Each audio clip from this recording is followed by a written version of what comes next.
The fog clung low over the surface of the Kenduskeag stream like a living thing, slithering in tendrils across the cracked stones of the canal. The people of Derry said the town was quiet, peaceful even, but that was only on the surface. Beneath the calm, beneath the bricks and water and trees, Derry breathed. It pulsed with something ancient. Something evil. It had been 23 years since anyone had last heard about the murders. The last of the losers had long vanished into adulthood or into the ground. The sewers had remained untouched. Forgotten. Until now. 17-year-old Morgan Hale stood at the edge of the canal wall, his eyes locked on the water. He hadn't spoken in 10 minutes. His friend Darren, a tall, awkward boy with a mop of dirty blonde hair, stood beside him, staring too. "You sure it was here?" Darren asked, trying to sound casual. Morgan didn't answer right away. His eyes were sunken, ringed with sleeplessness. He was floating. Darren swallowed. "You mean? Like in the water?" "No." Morgan finally turned to look at him. Above it. The boys had come out after hearing the rumors. A girl had gone missing last week, another the week before. No bodies. No suspects. Just screams in the night. Then silence. But what Morgan saw 2 nights ago haunted him. It hadn't been a man. It hadn't even been human. And it smiled at him. Morgan started to descend the embankment, slipping between crumbled stones and broken bottles. Darren hesitated. "Dude, I don't think we should." "I have to know," Morgan muttered. "I have to see if it left anything." The mist thickened as they neared the tunnel mouth. Black brick stretched wide like a gaping maw, too dark to see beyond the edge of the light. Darren shivered. "Hey," he said nervously, "let's come back during the day or something." A sound whispered out from the darkness. Not the rustle of rats or the gurgle of water, something softer. Like laughter. Childlike. Wrong. Darren stepped back. "Nope. Nope. I'm out." But Morgan was already peering inside, his phone flashlight cutting through the gloom. "There's something written on the wall." Darren hesitated, then sighed, creeping forward to see for himself. As their light struck the interior of the tunnel, red letters appeared, smeared in long, trailing streaks. "Welcome to Derry." But the letters didn't look like paint. "Jesus," Darren whispered. "Is that blood?" Morgan didn't answer. He was staring into the shadows, his eyes glassy. The laugh came again. This time, it was louder. Clearer. A giggle that morphed into a shriek and then back again, echoing all around them.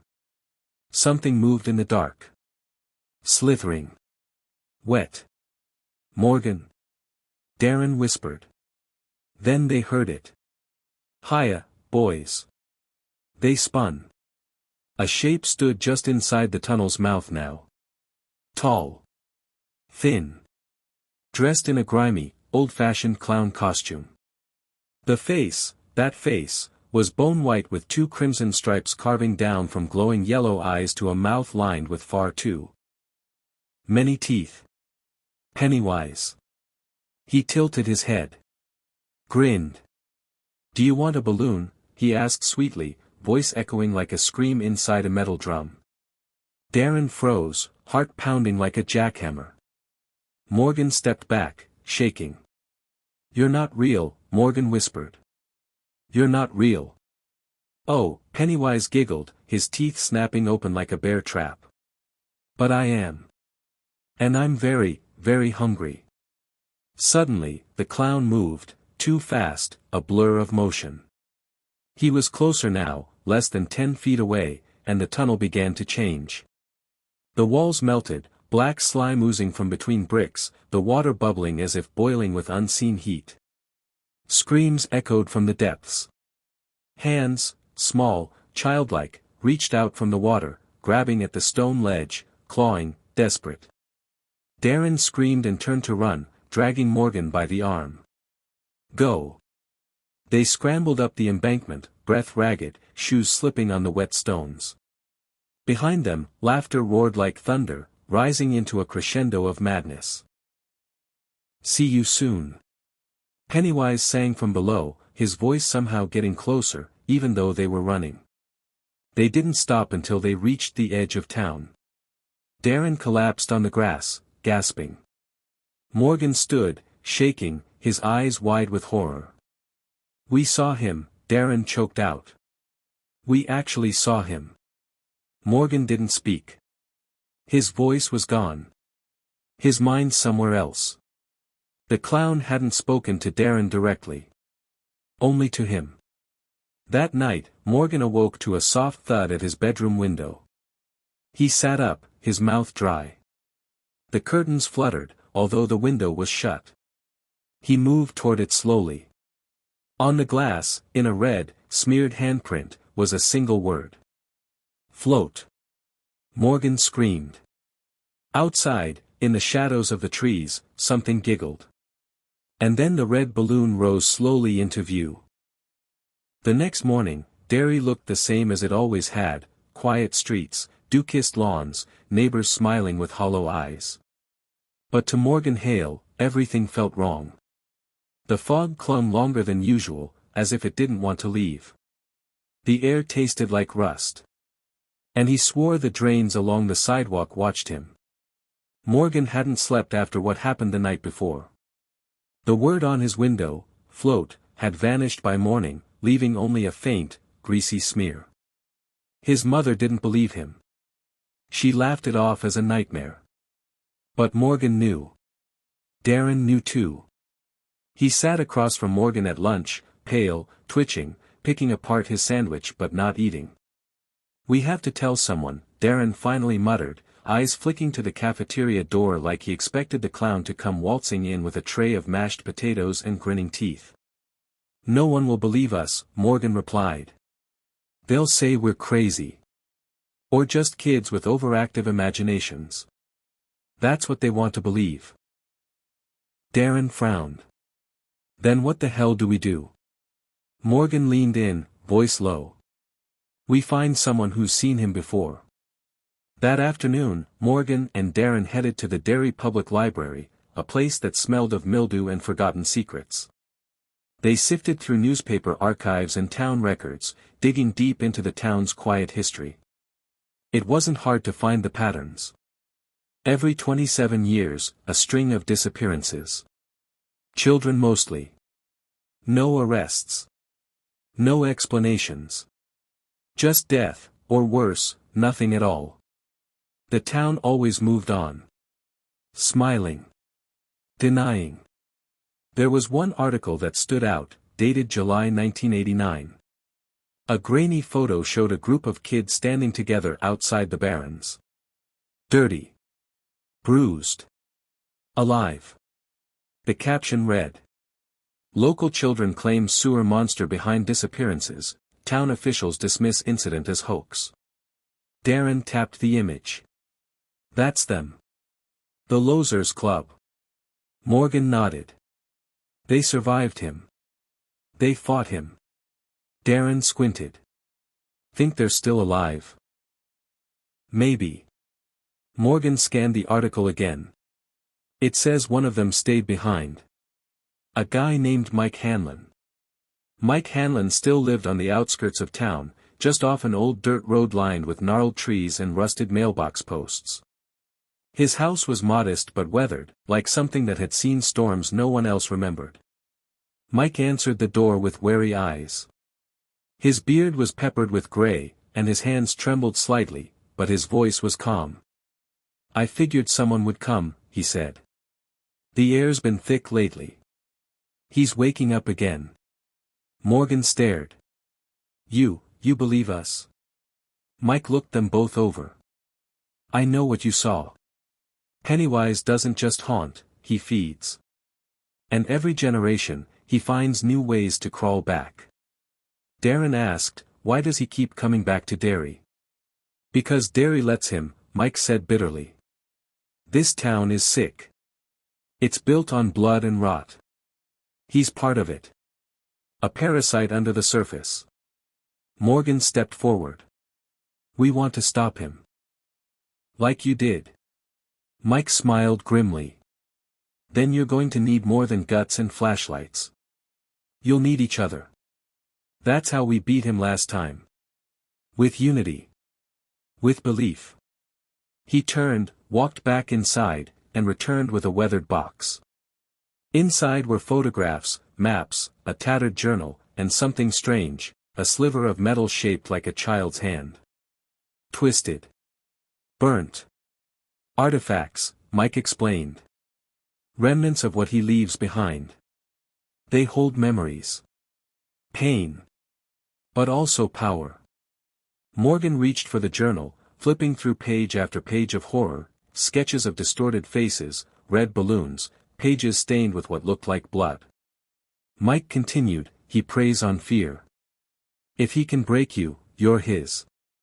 You'll see him in the mirror, in the drains, in your dreams. But if you stand together, if you remember who you are, you can hurt him. Darren scoffed nervously. We're just two high schoolers. What the hell are we supposed to do? Form a new losers club, Mike said. Find others. Those who've seen things. Heard whispers. Felt the dread. Believe me, you're not alone. He's been sowing seeds for years now. The rod is spreading again. Morgan nodded slowly. Then we need to find them. Before he does. Mike handed them a faded red balloon, popped, wrinkled, tied to a string stained with some dark crusted fluid. Keep that, he said. As a reminder. He's real. And he's watching. That night, Morgan sat in his room, staring at the balloon on his desk. His fingers trembled. Every shadow seemed to flicker. Every gust of wind outside whispered his name. Suddenly, his phone lit up. A text from an unknown number. Do you want to play, Morgan? His heart sank. Then another message arrived. Tag, your IT. And then a photo, a selfie, taken outside his window. Except no one had been outside. Except the reflection of the clown in the glass. Grinning. The photograph haunted Morgan's mind all night. He barely slept, eyes fixed on the window, heart thudding with each creak of the house. He knew Pennywise was real. And now, he knew Pennywise knew him. By morning, the photo had vanished from his phone. No record. No number. As if it had never been sent. But the fear still gripped him, ice-cold and relentless. At school, Morgan found Darren already waiting in the library. He looked worse, pale, eyes ringed in sleepless shadows, fingers jittering as he flipped through Mike's journal. He's playing with us, Darren said without looking up. Mocking us. Like a cat with a mouse. Morgan sat beside him. Then we stopped being mice. They began searching. Talking to other students, quiet ones, withdrawn ones. Kids who had that same haunted look in their eyes. The ones who flinched near drains, who jumped at balloons, who knew something was wrong in Derry. They found 3. Jasmine Reyes. A girl with jet black hair and a necklace made from animal bones. She barely spoke, but her art was filled with disturbing images, figures with glowing eyes, a red balloon hanging from a noose, a gaping maw in the earth beneath a child's feet. Eli Fisher, a boy who walked with a limp after falling into a sinkhole 2 years ago. He claimed he'd seen something in the hole before he blacked out, glowing orange lights and a clown with no face. Rory Bell, a kid obsessed with urban legends. He carried a flashlight during the day and refused to go near the old ironworks. That's where I saw him, Rory whispered. He was crawling upside down on the ceiling. Smiling. His eyes were bleeding. Together, they formed the new Losers Club. They met in the Barrens, just like Mike had said. The woods were still and suffocating, the air damp with the scent of mold and decay. Beneath their feet, the sewers whispered. Jasmine lit sage and spoke in hushed Spanish prayers. Eli clutched a rusted crowbar. Rory spread out a map of Derry, marked with red ink in the shape of a jagged spiral. Morgan placed the popped balloon from Mike in the center. "He knows us now," Morgan said. "We've seen him. Felt him. He's coming." Darren added, "But we're not alone anymore. That's how we fight back. Together." They nodded. The pact was made. A bond of blood and fear. That night, Morgan dreamed again. He was standing in the middle of Neibolt Street, staring at the derelict house. Its windows were eyes, black and blinking. The front door creaked open, revealing a hallway lined with mirrors, each reflecting him, but twisted. One mirror showed him with bleeding eyes. Another with no mouth. Another grinning with shark-like teeth. Then one image stepped forward, out of the mirror. It was him, but its skin peeled, eyes black voids, the corners of its mouth stretching to its ears. "I float now," it whispered, voice crackling like static. "And soon, you will too." Morgan woke screaming, blood dripping from his nose. The clown was getting stronger. Over the next few days, Derry changed. Posters for missing pets appeared overnight, dogs, cats, even a child's rabbit. Gone without a trace. A boy in the grade below them was found babbling under a bridge, his hair turned white, pupils blown wide. "I saw the balloons," he kept repeating. The sky was full of them. Jasmine stopped speaking altogether after she saw her reflection wink at her in the bathroom mirror. Eli began sleepwalking, waking up with muddy feet and scratches across his back. Rory said he saw something move behind the walls of his house, hearing a voice whispering in his vents. "Come down and play, Rory. It's your turn." Fear was spreading like a disease. The group clung to each other in desperation. They returned to Mike's house. He was waiting for them, eyes solemn. "He's feeding again," Mike said. "The fear, it makes him stronger. He doesn't just kill, he corrupts. Twists reality. Bends time. The more people deny it, the more he thrives." "We're falling apart," Darren muttered. "He's in our dreams. Our homes. He's everywhere." Mike nodded. "That's how it begins. You need to go to the source. The place where it all started. The heart of the rot. The sewers," Morgan said. "The old well house under Neibolt." Mike handed him a map, hand-drawn, yellowed, showing tunnels beneath the town. "He lives in the cracks. He is the cracks. But there's something down there. A place, older than Derry. Something dead. Or pretending to be." Jasmine finally spoke again. Her voice was cold. "Then we go. Before it gets worse." Morgan looked at the group, shaking, afraid, but still standing. "We go together," he said. "We face him. And we end this." They all nodded. The Losers Club descended into the darkness. They followed the music. That haunting, carousel melody drifted through the trees east of Derry, guiding the new Losers Club to the place the map called Grave Hollow, a part of the forest people never mentioned, where the earth felt soggy even in summer, and the fog never quite lifted. Morgan gripped the crowbar tighter. Jasmine walked ahead, fingers twitching with every gust of wind. Behind them, Darren, Eli, and Rory trudged in silence. Mike had warned them, "You'll see things that don't make sense. Things that tear at what you believe.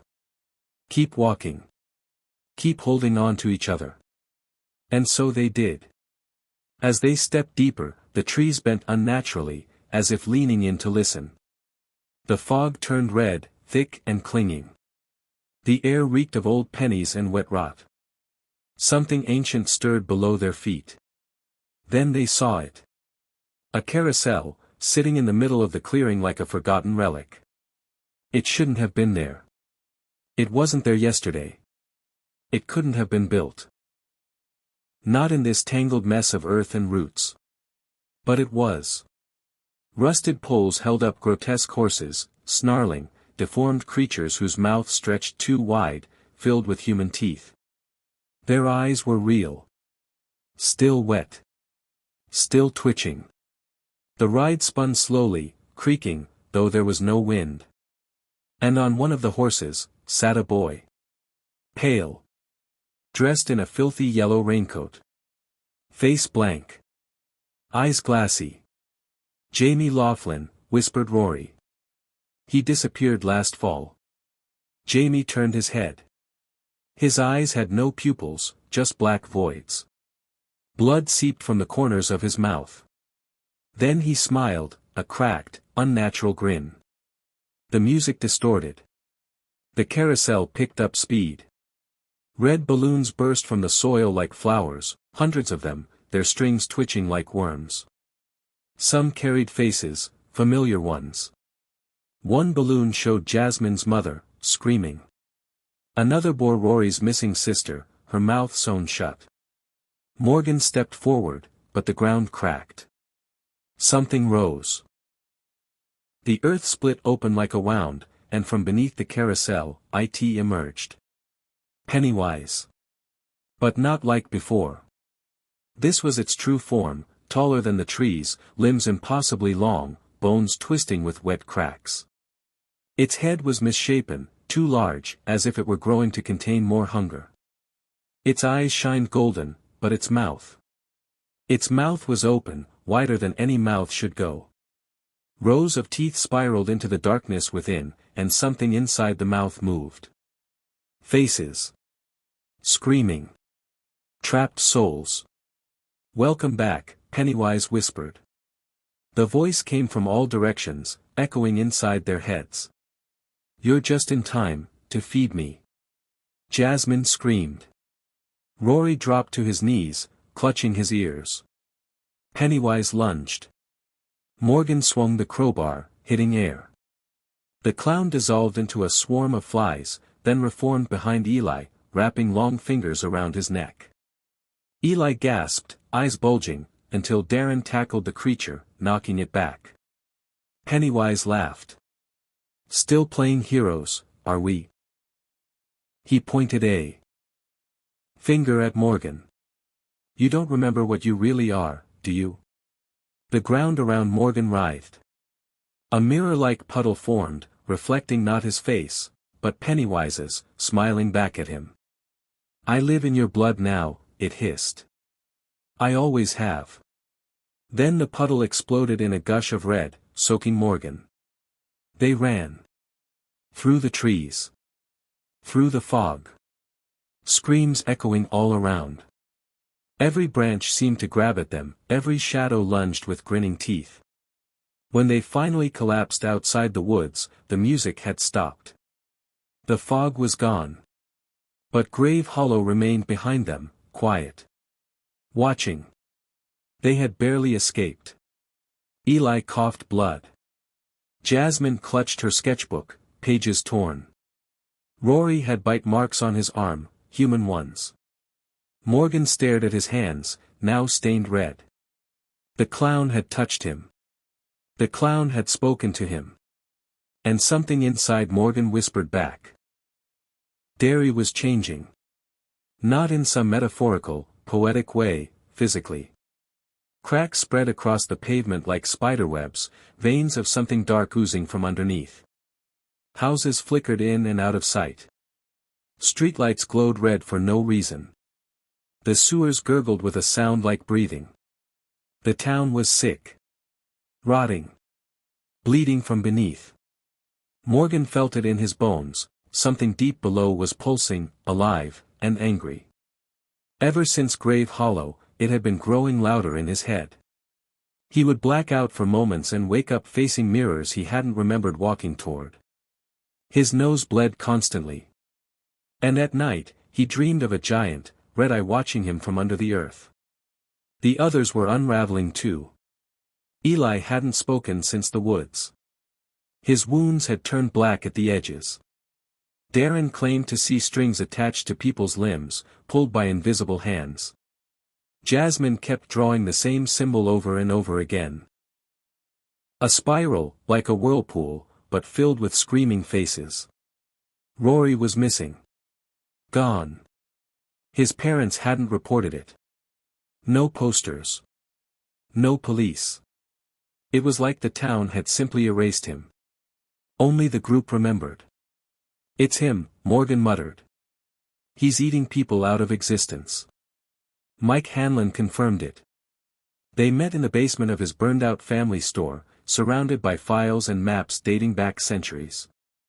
A web of horror stretching back further than any of them realized. "He's not just a clown," Mike said. "That's just one of its masks. It is older than Derry. Older than humans. A being from outside reality. Feeding off trauma, fear, and memory."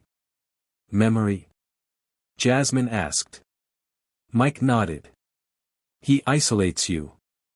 Makes you forget who you are. Makes the town forget you ever existed. That's how he wins." Morgan paced the room. "So how do we fight something that isn't from here?" "You follow the roots," Mike said grimly. "It lives in the cracks beneath Derry. In the tunnels, sewers. The black veins of this town. And at the heart of it all is a place called the Shuddering Nest. That's where it hibernates. That's where it lays eggs." "Eggs?" Darren asked, voice barely a whisper. Mike turned a photo toward them. Grainy. Blurry. But unmistakable. A fleshy mound, slick with slime, lined with dozens of twitching red orbs. Some were hatching. Inside, clown faces. "We destroy the nest," Mike said, "and maybe, just maybe, we kill the source." The Losers Club stood outside the old Derry ironworks, the gaping tunnel yawning like the throat of some dead god. The ground trembled beneath their feet. The air smelled like iron and rot. They were going in. Each carried something, Morgan his crowbar, Jasmine a bundle of candles and salt, Eli his flashlight taped to a broken shovel. Darren had a notebook filled with maps and chants Mike had copied from the town's ancient records. As they entered, the light behind them vanished. Not dimmed, vanished. The tunnel sealed behind them with a wet, fleshy sound. Total darkness. Then laughter. Soft. Mocking. "Knock knock," the voice sang. "Who's there?" "Your end." They kept moving. The walls of the sewer pulsed like living skin. Veins bulged beneath the surface, black and oozing. Sometimes faces would stretch from the walls, screaming, clawing, before vanishing again. The air was thick. Wet. Choking. Jasmine lit a candle. The flame flickered, revealing carvings along the walls. Symbols in a language no human wrote, jagged spirals, circles within circles, and faces with infinite eyes. Then, they heard it. A heartbeat. Slow. Deep. Throbbing through the stone. The nest. They entered a chamber where the ceiling arched higher than any cathedral, but the light refused to rise with it. The floor was soft and spongy, coated in eggs the size of basketballs, pulsating with something alive inside. A massive red balloon floated in the center, tethered to nothing. Eli stepped forward, and the balloon burst. The chamber exploded with laughter. It rose from the ceiling, descending upside down like a spider, face first, Pennywise, but monstrous, deformed. Mouth too wide, skin stitched with screaming mouths, limbs jerking in puppet-like spasms. "Welcome home," it purred. The losers screamed. Morgan lunged, slamming the crowbar into one of the eggs. It burst in a shriek of light and pus. Pennywise shrieked in rage. "Those are my children." The room shuddered. Walls cracked. Blood poured from the ceiling. The eggs began to hatch, tiny clowns with no faces, mouths full of teeth, crawling like insects. "Burn them!" Jasmine screamed, tossing salt into the air, chanting. The candles ignited unnaturally, blue fire that stuck to the creatures, making them howl. Darren read from his notebook, voice trembling. We name you thief. We name you eater of fear. We break the chain that binds. Pennywise snarled. Its face split open, revealing a vortex of screaming souls. You think words can stop me? Morgan didn't answer. He grabbed a sharp shard of iron, looked Pennywise in the eyes, and stabbed himself in the chest. The blood hit the floor, real, human blood, and the entire nest screamed. Pennywise recoiled as the earth itself rumbled. You said you live in me? Morgan gasped, falling to his knees. Then bleed with me. The nest began to collapse. The eggs burst. The walls cracked. And behind Pennywise, something larger opened, a hole in reality, swirling black and red, pulling everything in. You'll never be rid of me, Pennywise hissed, its form unraveling. I am Derry. I am fear. Morgan, barely conscious, whispered, then choke on us. They ran. The tunnel behind them imploded, dragging shrieking clown larvae and broken memories into the abyss. The air turned white-hot. Blood poured from the walls like rain. When they reached the surface, the ironworks collapsed behind them, a deafening roar echoing into the woods. Derry was silent. But for how long? The town of Derry was quiet now. Too quiet. After the collapse of the ironworks and the annihilation of the shuddering nest, it felt like time had stopped. The losers stood at the edge of town, looking back toward the horizon where smoke still curled up into the sky. What they'd seen in the depths of Derry, the eggs, the black veins, Pennywise's true form, would be burned into their minds forever. But there was no celebration. No relief.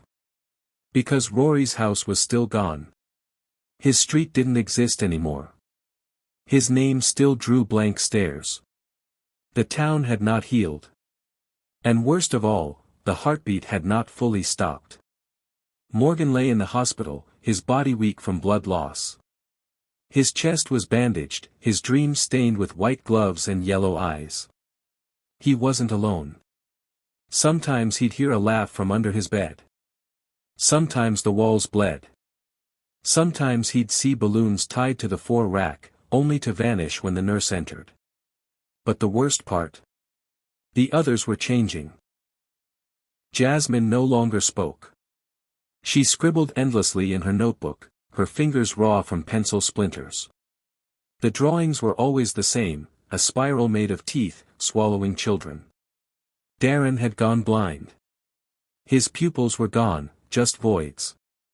He claimed to see everything now, whispered about timelines and other versions of themselves where they didn't make it out. And Eli. Eli had started laughing like Pennywise. Something was wrong. Mike met with Morgan one last time. The old man looked older now, like something inside him had snapped and folded in on itself. You didn't destroy it, he said softly. You just woke something deeper. Morgan sat up, weakly. The nest is gone. The eggs. Mike interrupted. That was just a fraction. It is cosmic. Eldritch. Beyond death. It lives in memory, in repetition. You know how Derry always forgets. That's because it rewinds the town. He paused, eyes dark. Derry resets every 27 years. You cracked the cycle. Now it's leaking. It's not dying. It's mutating. Morgan looked down at his hands. Black veins were starting to trace up his wrists. Then what do we do? He whispered. Mike leaned close. We end it at the source. Not the nest. Not the sewers. I mean where it fell. The final location wasn't on any map. It was an old, sunken crater deep in the woods, covered, hidden, forgotten. It wasn't just a hole in the earth, it was wrong. Like reality bent around it. The ground was scorched. Trees dead. Air buzzing like static. Mike led the group to the center, where a rusted manhole lay surrounded by teeth embedded in the soil. The metal was warm. "This is where it crashed into our world," Mike explained. "Before the town. Before the people. This land was poisoned by its arrival." Jasmine opened her notebook. On the last page was a symbol none of them remembered her drawing, a black sun swallowing its own rays. Darren began to chant softly. "This is where time broke. This is where it feeds." Suddenly, the ground gave way. The group fell, spinning into a vertical tunnel lined with flesh and metal, screaming through memories that weren't theirs. They saw flashes of Pennywise as a spider, as a child, as an angel with eyes like voids. They landed hard, coughing. They were inside something alive. The walls breathed. This was IT's heart. They walked through the tunnel, voices echoing around them. Children's cries. Laughs. Begging. Singing. "You'll float too. Kill them all, clown boy. They taste better when they scream." They found a chamber where the floor was a mirror, showing their own reflections, but wrong. Twisted. Evil. Their doppelgangers grinned at them. Morgan's reflection spoke, "You never left the nest. This is still the dream. We're the real ones now." The group looked up, and saw the true form of IT. It wasn't a clown. It wasn't even a creature. It was a planet-sized egg, wrapped in tentacles made of children's limbs and clown faces. A god of fear. Its iris was the color of blood. It blinked, and their bones rattled. "You thought a shovel and candles could kill me," it whispered. Pennywise's voice rang through the air, but it was deeper now. Cosmic. Endless. "I am your grief. I am your trauma. I am the echo of your abuse. The moment you feel afraid. I am born again." The tentacles reached for them. One wrapped around Darren, lifting him into the air. He didn't scream. He laughed, his mind broken. Eli lunged with his flashlight shovel hybrid, stabbing it into the wall. It burst in white light, screaming. Jasmine opened her notebook and tore the last page, setting it on fire. The fire turned black. It ignited the walls. Morgan stood in the center of the mirror floor and bit down on his tongue, drawing blood. He looked into the eye and yelled. "I remember everything." The floor cracked. The mirror shattered. The eye screamed. The entire place began to collapse. But IT whispered, "Even in death. I'll see you in the cracks of your childhood. I'll grow inside your children. I will return." The group woke in the woods. No hole. No tunnel. No crater. Mike was gone. So was Eli. Jasmine had no memory of the last week. Darren was blind, but smiling, whispering, "It worked. But it's not over." Morgan stared back at Derry. The town looked normal. But balloons floated above the school. And a sewer grate down the street gurgled with laughter. Derry was calm. But it was the kind of calm that came after a scream. Morgan stood at the edge of the barrens, watching the wind rustle the dead grass. The others were gone. Jasmine's parents had moved her out of state, Darren had been institutionalized after a violent episode, and Eli had never reappeared. But the town was pretending nothing had happened. Children laughed in the distance. Balloons bobbed in store windows. The news was filled with nothing but talk about a minor gas leak under the ironworks and construction-related tremors. But Morgan knew better. Because every night, at exactly 3:33 a.m., he heard the laugh. It echoed from his closet. His drains. His dreams. He wasn't free. The mayor of Derry held a Rebuild and Renewal festival a week after the crater mysteriously sealed. Ribbons were cut. Popcorn was handed out. A new mural was painted in the town square, a child holding a red balloon, smiling. Only Morgan noticed that no one could say the mural child's name. When asked, adults just said, "Oh, he's from one of those old stories," and walked away. The child's eyes followed Morgan wherever he went. That night, Morgan found the first one, a balloon inside his refrigerator. It wasn't there when he closed it. But when he opened it again, it floated slowly, dripping red liquid from its base. He slammed the door. The radio came on by itself. "They all float, and when you're down here with me, you'll float too." His lights flickered. His bedroom door creaked open.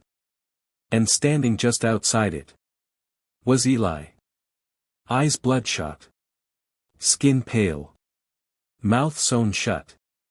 He pointed to the closet. Whispers hissed from the cracks in the wall. "He's awake. You fed him with memory.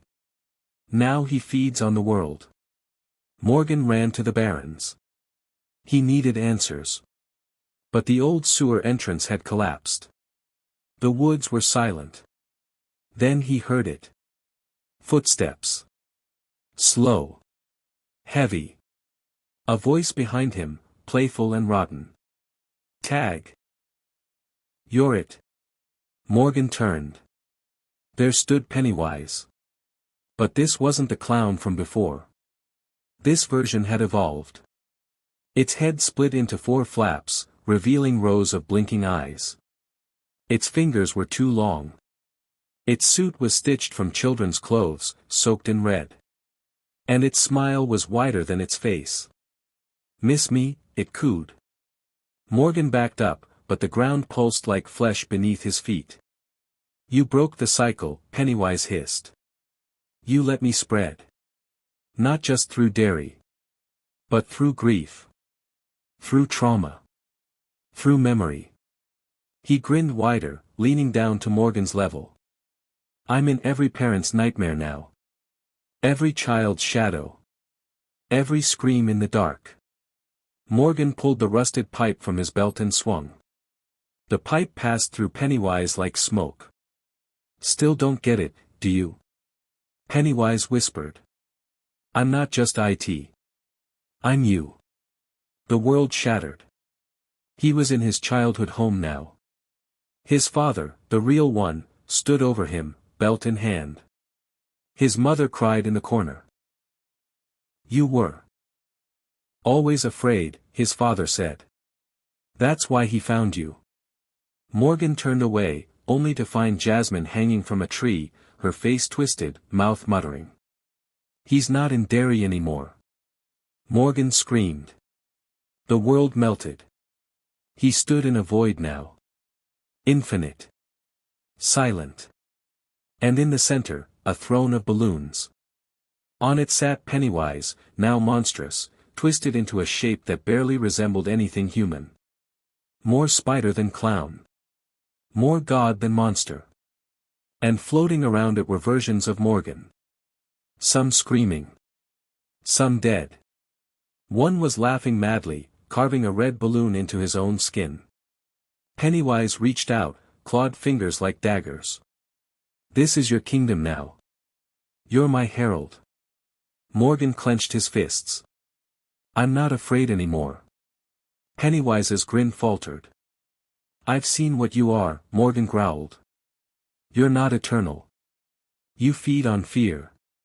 You rot where people remember. And I remember everything." The throne trembled. The other Morgan screamed and vanished into ash. Pennywise lunged. But Morgan didn't run. He ran toward him. And as he collided with the creature, he pulled a shard of mirror from his pocket, taken from the nest, and jammed it into Pennywise's eye. The scream that followed tore reality apart. The balloons popped one by one.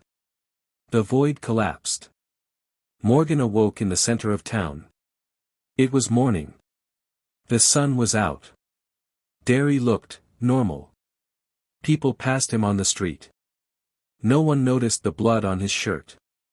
No one noticed the black scar on his hand. He moved away 2 days later. Never looked back. But 2 years later, a child in Chicago vanished during a thunderstorm. All they found in her bedroom was a red balloon. A month after that, a teacher in San Francisco heard laughing under the floorboards. Then came the dreams. The voices. The whispers from drains across the country. Morgan saw it on the news. Felt it in his bones. It was spreading. It had left Derry. The cycle was broken, yes. But something worse had been set loose. And as Morgan looked into his bathroom mirror one night, he saw not his reflection, but a white-painted face, smiling back. And it whispered, "Welcome to everywhere." The end.